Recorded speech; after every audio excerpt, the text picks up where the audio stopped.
Deixa eu ver se eu me lembro da Bíblia. Apocalipse, capítulo 8.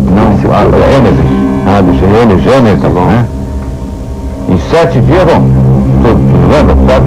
Eu vou dizer agora sobre isso, cara. Me diga alguém aí para falar sobre aquele negócio do Gênesis. E ao 7º dia, descansou. Né? Quer dizer, Deus, segundo os livros sagrados, não sei se é só a Bíblia, se é só da religião, só do cristianismo, ou se de outros, criou o mundo em 7 dias, exatamente 7 dias.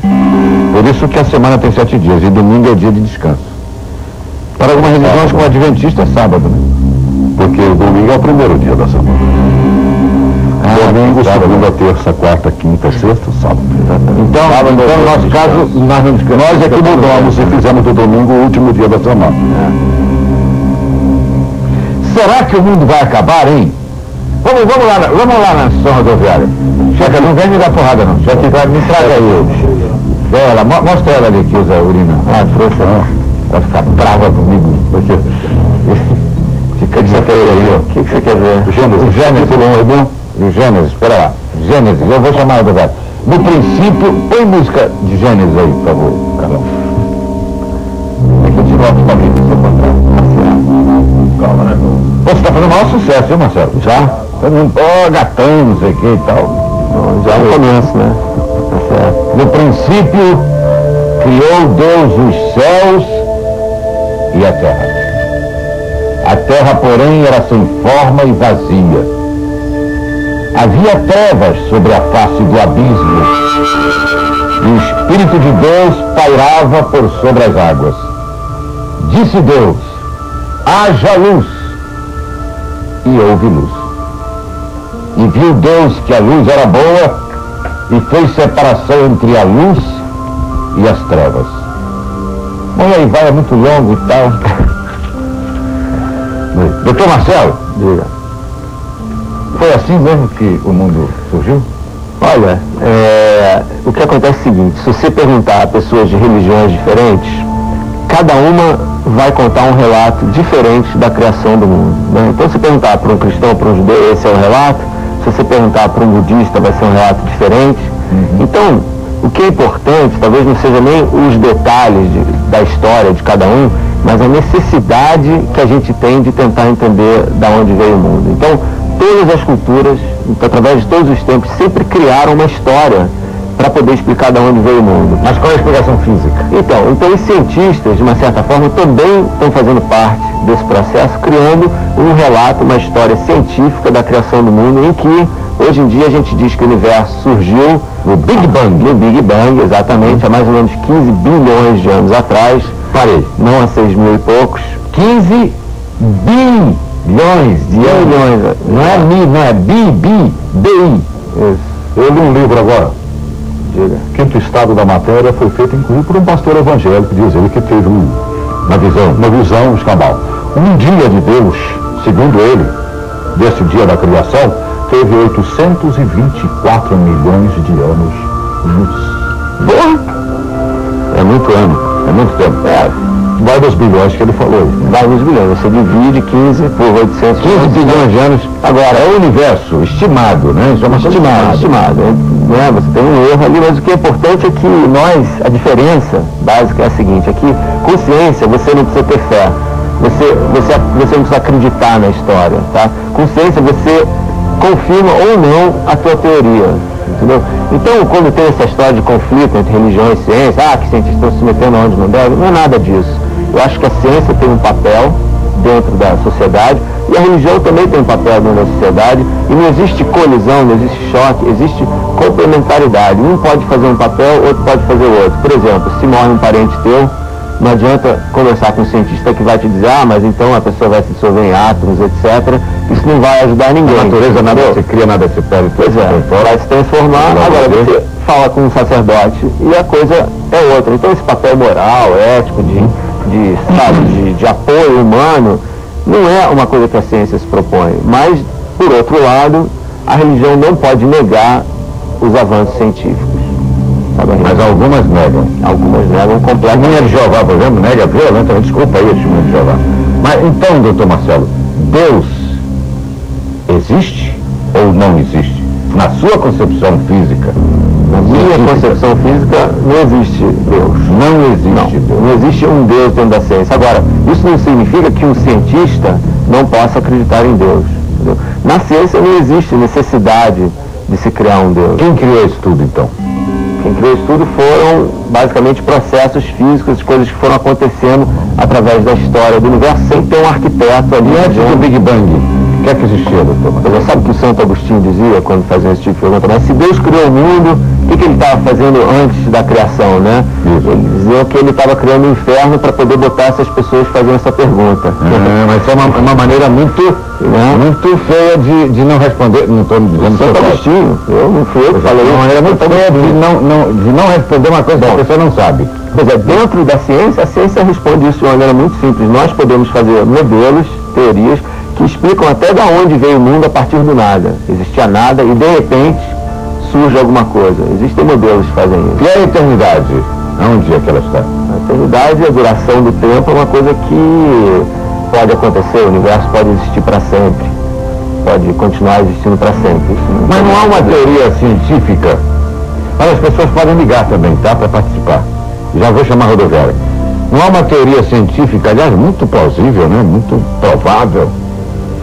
Porque basta a gente colocar uma luneta para o universo, o Hubble e outros aí, para saber que trilhões de estrelas nascem e morrem ao mesmo tempo. Então o Sol é uma estrela, é o centro do nosso universo, do nosso sistema. Né? Na verdade não é do nosso universo, só do nosso sistema planetário. De repente o Sol vai morrer um dia. Então vai acabar a Terra e os planetas. Então acabou a concepção de Deus, ou não? Não, eu acho que, bom, isso que o Sol vai um dia explodir, como toda estrela, isso é verdade. Daqui a quanto tempo? Uns 5 bilhões de anos. Então não precisa... Graças aos anjos, se fosse ainda breve, né? Eu não nem faria da casinha. Agora, o que pode acontecer é essa história da colisão com asteroides. Isso realmente é uma coisa que pode acontecer. Nós vamos falar sobre colisão de asteroides, mas vamos repetir isso aí. Na sua concepção física e científica de que daqui a 5 bilhões de anos, precisamente, não existirá mais o nosso sistema planetário. Não existirá mais o nosso sistema, e se nós não inventarmos um modo de escaparmos daqui, nós acabamos também. Mas como se só existe vida na Terra, vida humana? Isso a gente não sabe. Não sabe? Não, a gente não sabe se existe vida em outros planetas. Então você acredita que há vida em outros planetas? Essas visitas, supostas visitas que têm se recebido aí do... Isso daí não. Isso não. Esse negócio de ufologia... Você, por exemplo, não acredita de nisso? jeito nenhum. Mas a possibilidade de que existe vida em outros planetas, certamente. Agora, tem uma diferença entre existir vida e existir vida inteligente. São duas coisas. Uma coisa é uma bactériazinha pequenininha, outra coisa é um ser humano, ou sei lá o que possa pensar, que possa se desenvolver tecnologicamente. São outras questões. Eu acho que essa ideia de Deus é uma ideia humana. Nós criamos, e é uma coisa importante, não tem nada a ver eu dizer que não é importante, mas é uma concepção humana. É um político aí. E não, eu estou sendo honesto. Um pouco político, eu respeito para não ser crucificado, para não ser martirizado, né? Eu acho que cada um de nós tem o direito de escolher um sistema de crença, entendeu? O que eu acho o perigo não é esse, para mim. O perigo é quando a religião começa a negar a ciência. Aí a coisa fica perigosa. Mas, gente, há algumas centenas de anos atrás, Galileu, quase que ia para a fogueira. E tantos outros cientistas e astrônomos, etc., foram para a fogueira na época da Inquisição, porque a igreja não permitia concorrência. Mas eu acho que isso daí, o que está acontecendo agora é o oposto. Quer dizer, as pessoas, não necessariamente a igreja, mas com certa fé, elas começam a negar o avanço científico e podem até se matar por causa disso. Por exemplo, quando teve aqueles suicídios em massa lá em San Diego, né, em que mais de 20 pessoas morreram porque tinha um cometa e atrás do cometa ia ter um foguete, e esse foguete era o caminho para o céu, então a gente já se mata para cortar caminho, entendeu? Então já vai direto, e 20 pessoas morreram por causa de uma coisa que não tem nada a ver. Como tem maluco fazendo a cabeça das pessoas? Porque, obviamente, todo mundo gosta de explorar o medo dos outros. De repente, você nesse momento deve estar sendo chamado de maluco. Total, maluco, beleza mesmo. Porque você não acredita na existência de Deus. É possível. Nós vamos à estação rodoviária, tem pergunta lá. Vamos lá. Álvaro, isso criou uma confusão danada aqui. Você quer ver a opinião aqui, ó? Qual a sua opinião? O mundo vai acabar ou não vai? Não. A gente acabou, o mundo não. As pessoas morrem. O mundo não. E você? O mundo não vai se acabar. O mundo se acaba para quem morre. Só para quem morre. Para outra pessoa não acaba. Ué, e a reencarnação, não existe? E você? A minha opinião é o seguinte, as pessoas que já morreram jamais voltam. Porque quem morre não volta mais. E quem está nessa terra que tem uma missão a cumprir ainda. Para mim o mundo não se acaba. Mas você não acredita em Deus, não acredita em mais nada. Acaba ou não acaba? Não acaba. Aí, ó, a polêmica está criada aqui. Existe Deus? Aí ele estava te falando. Como é que é aquele relato que você estava falando agora? Não, o que eu estava falando é o seguinte: morre o homem, fica o nome. Morre o cantor, fica a voz. Sabemos que nossos pais enterram nossos avós, nós enterramos nossos pais, nossos filhos enterram nós. Pronto. A galera matou a pau agora. Matou a pau. Esse é até um efeitinho, é isso aí, legal. Olha, depois volto todo aí com você, né? Faz uma enquete, eu acho que poderia até fazer. Quem não acredita em Deus e quem acredita em Deus. Podia até começar.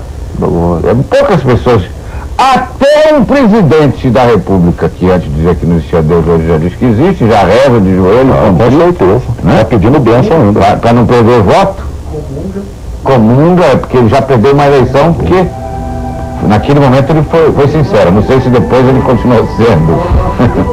Agora, doutor Marcelo, diga.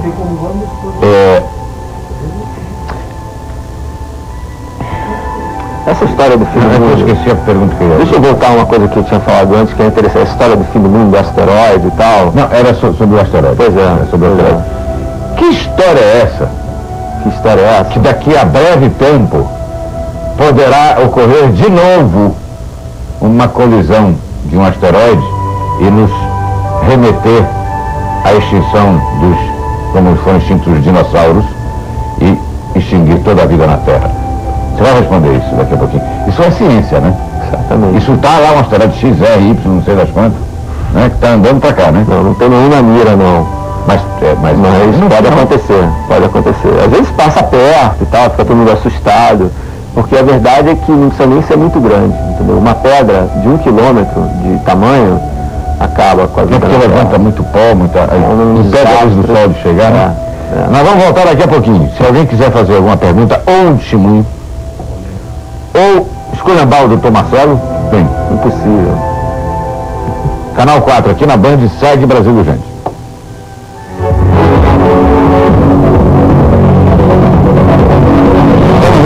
Com o físico Marcelo Gleiser, que é também, além de físico, é jornalista, é articulista, né? Professor de física e astronomia nos Estados Unidos. Bom, como já disse antes, é um renomado cientista e que está falando algumas coisas pra gente aqui. Aqui você ia falar exatamente essa, né? Em relação ao asteroide. Tá? Possibilidade. Isso. Então, se você olhar para a Lua com um telescópio, por exemplo, você vê que a Lua é cheia de buracos, né? Cheia das crateras. Por que isso? Porque pedras caem na Lua o tempo todo. Hoje em dia com menos frequência, mas ainda existe isso. Quando a Lua era meio incandescente também. No início, na formação do sistema solar, que é onde a gente está, né? Tem o Sol, tem os planetas grandes, e obviamente se tem planeta grande, tem muito planetinha pequenininho, tem muita pedra pequenininha. Essas pedras pequenininhas são os asteroides. E esses asteroides, eles estão girando em torno do Sol da mesma maneira que a Terra está girando em torno do Sol. Volta e meia, um asteroide bate em outro. Porque sai de órbita, né? Eles se desequilibram, porque tem tantos, entendeu? Que é em trânsito, né? No Rio de Janeiro, em São Paulo. Então bate no outro e isso daí desequilibra a órbita e eles podem ou cair para dentro do sistema solar, que eles estão entre Marte e Júpiter, por exemplo, ou sair para fora. Mas há um cinturão? Existe um cinturão, exatamente, entre Marte e Júpiter, com vários milhões de asteroides, tá? Então algum desses que já caíram na Terra também. Pois é, então hoje em dia não há a menor dúvida, como você já tinha dito antes, que há 65 milhões de anos atrás caiu um asteroide aqui na Terra que tinha um tamanho mais ou menos de 30 quilômetros